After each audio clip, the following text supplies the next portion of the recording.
Sinisisi ang kanyang sarili sa mga pangyayari na kahit humingi siya ng tawad, ay huli na. Dear Ate Vine, habang ako ay nag-i-scroll sa aking FB, ay napanood ko ang mga ilan sa video mo. Kaya nais ko rin mag-share ng aking karanasan sa buhay at pag-ibig. Ako po si Leo, at may asawa po ako at nabiyayaan naman ng isang anak. Lumaki ako sa maayos na pamilya. May kinilala ako na kababata ko, at nagturingan kaming parang magkapatid na, ang aking best friend. Tawagin niyo na lang sa pangalang Ruben. Lagi kami magkasama ni Ruben sa lahat ng lakad at kalokohan, hanggang sa nagtrabaho ako abroad ng 4 na taon, sumunod kasi ako sa papa ko.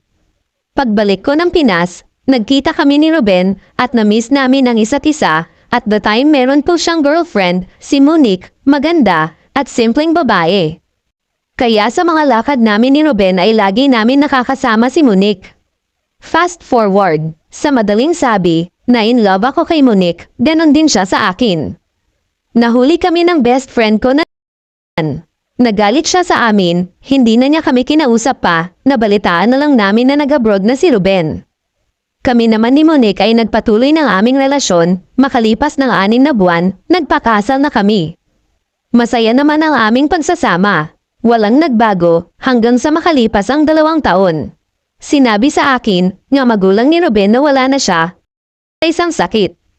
Pumunta pa kami ni Monique sa ni Ruben, at nag-iiyak siya ng sobra at humingi ng tawad. Simula ng araw na yon, may mga pagbabago na sa asawa ko.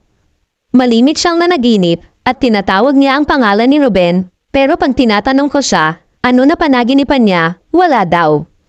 Habang tumatagal, ay lagi ko na lang siya naririnig na may kausap, pag naman nakita ko siya at tinanong ko, wala daw siya kausap, at wala siyang kasama.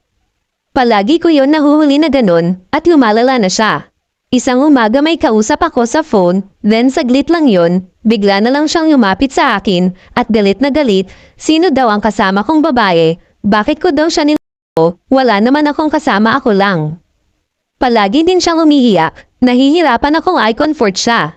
Kasi galit siya sa akin, dahil pinaniniwalaan niya na may nakita siyang babaeng kasama ko.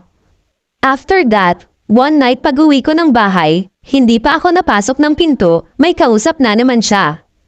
At tinatawag niya sa pangalang Ruben, kaya pagpasok ko, nagulat siya at natahimik, then sabi niya, may importante daw siyang sasabihin. Tungkol sa kanila ni Ruben, sorry daw, kasi nagkabalikan na sila. Nagulat ako dahil nga halos magdadalawang taon na si Ruben. Kaya sabi ko sa kanya, wala na si Ruben, pinaintindi ko sa kanya.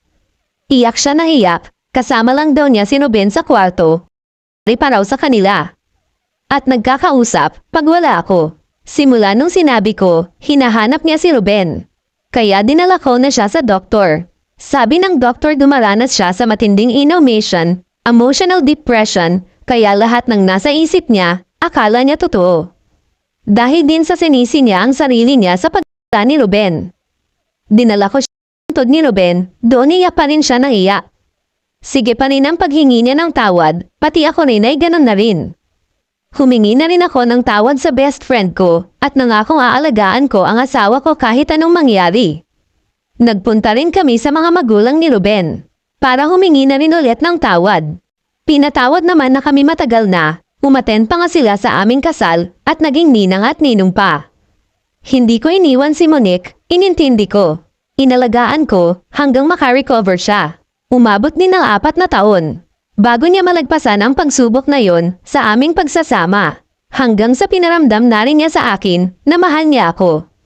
At biniyayaan kami ng isang angel. Kaya sa isang pagsasama, may mga pagsubok talaga minsan na susubok sa atin kung hanggang saan tayo magiging matibay. Hanggang dito na lang. Gumagalang, Leo.